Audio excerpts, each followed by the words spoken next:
Good morning. Such friendly crowds. You Australians are always so nice to me. Good morning.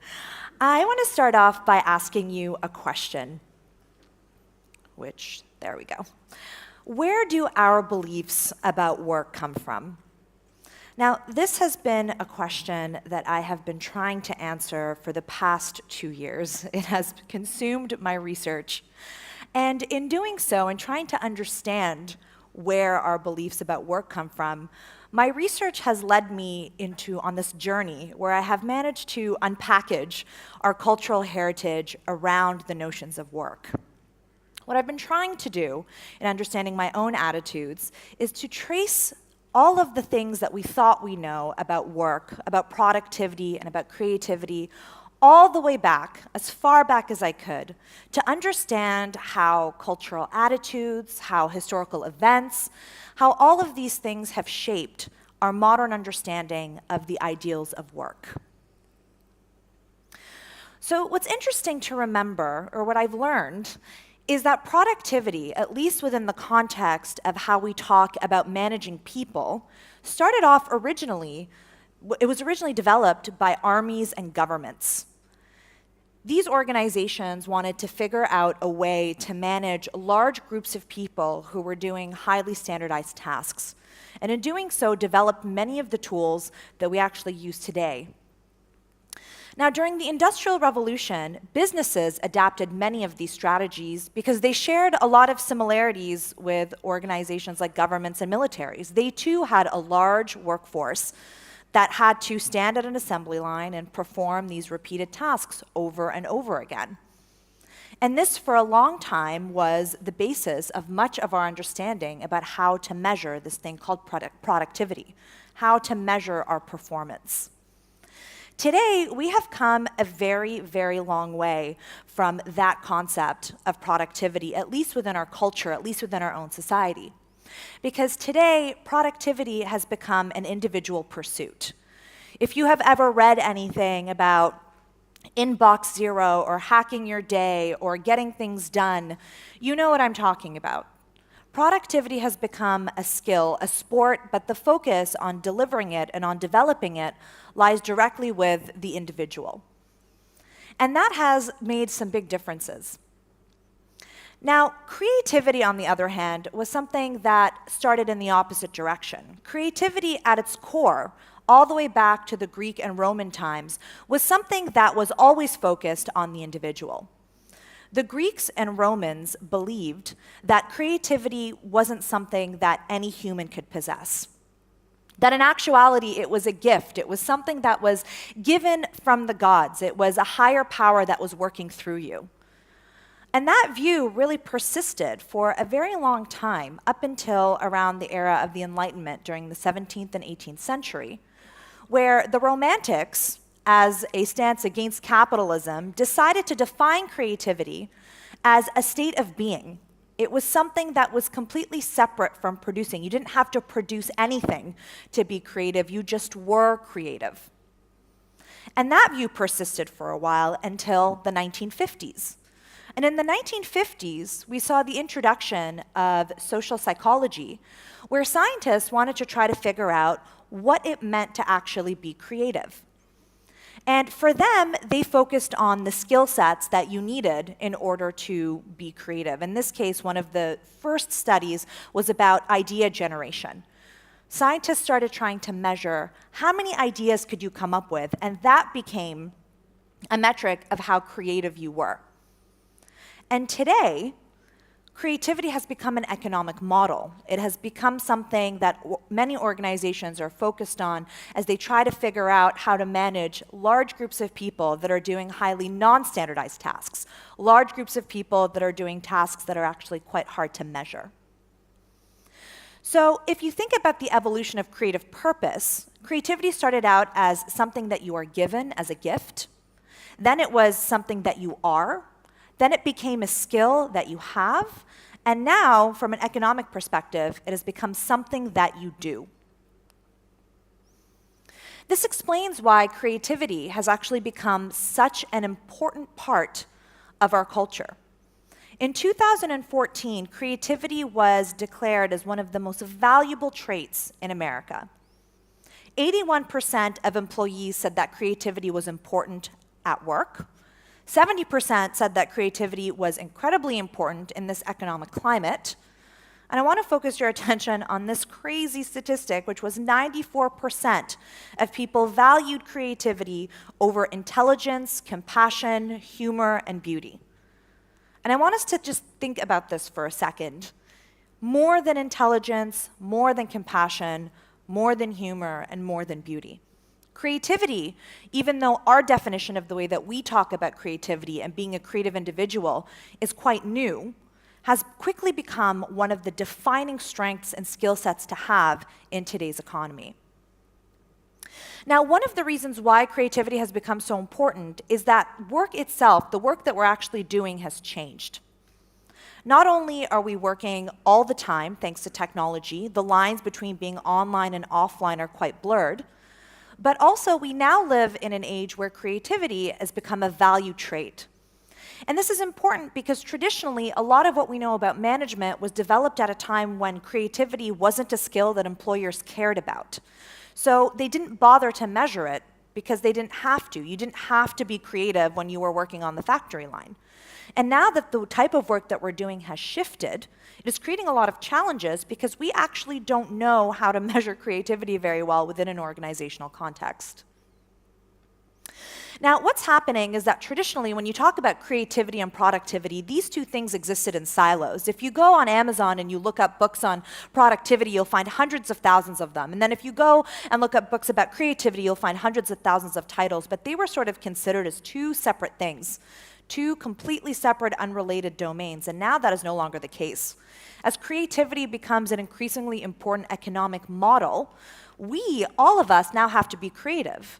If you are a lawyer or a doctor or an engineer or a communications manager or a marketing manager, most of us that are doing knowledge work in the idea economy have to be creative.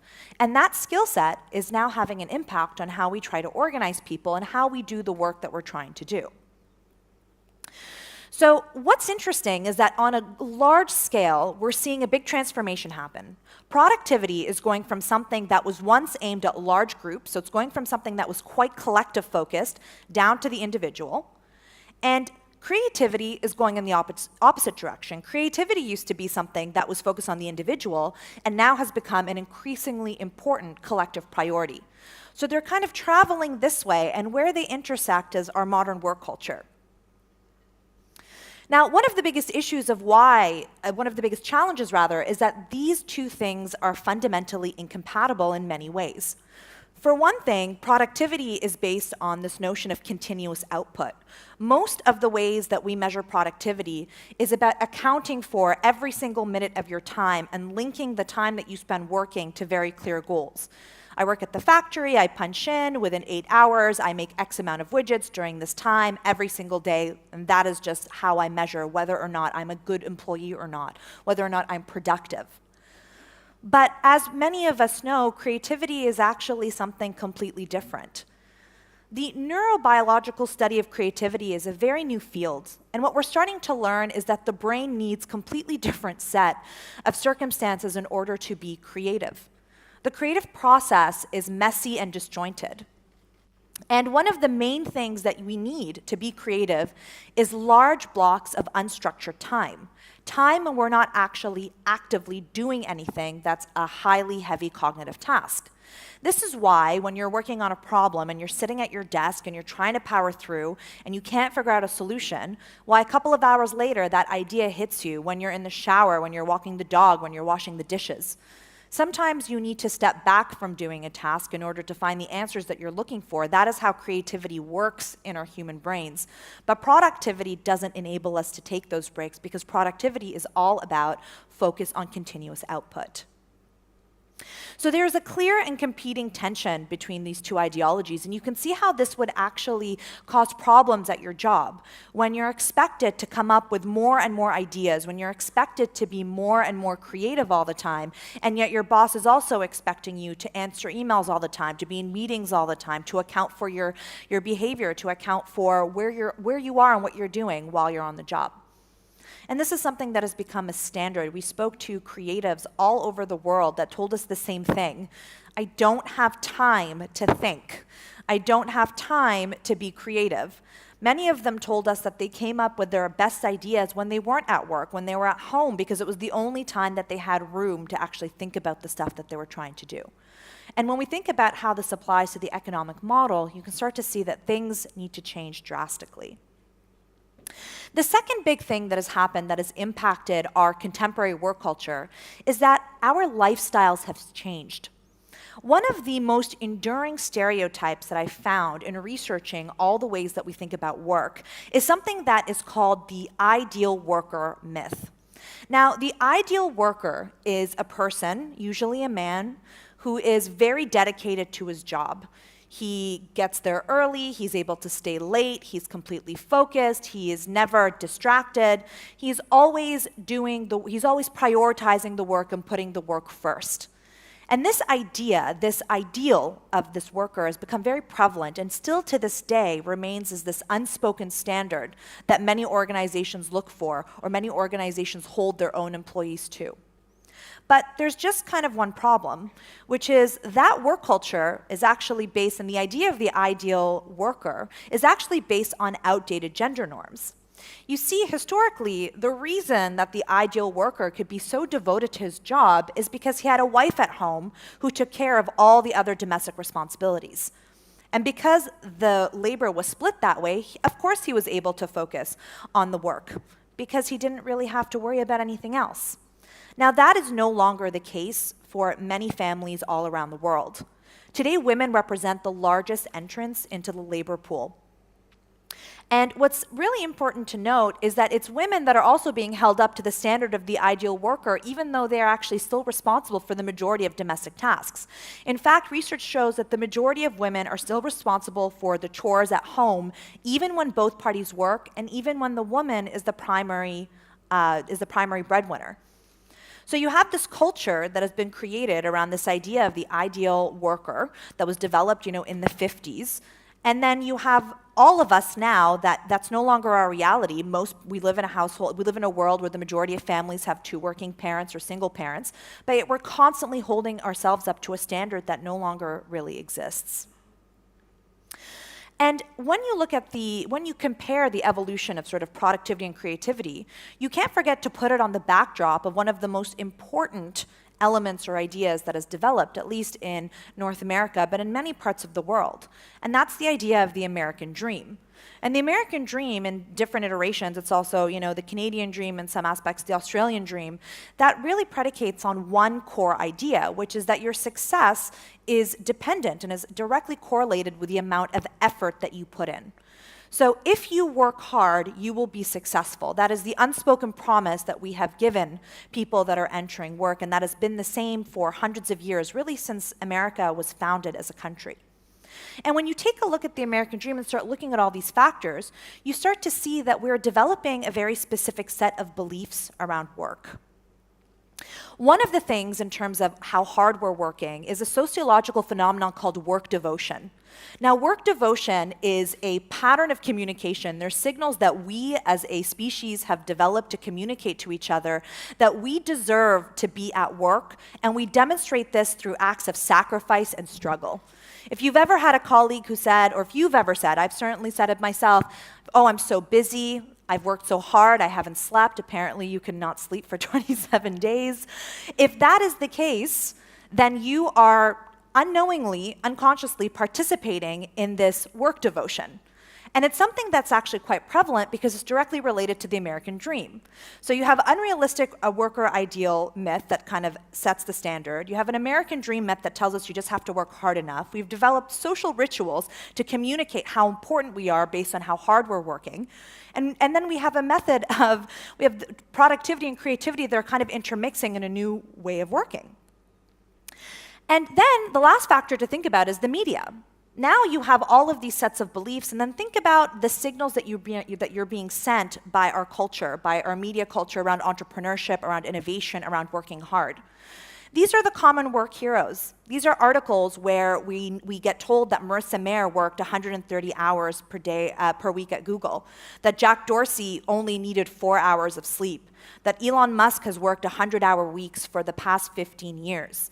These are the media normalizing and continuing to reinforce these notions of work devotion.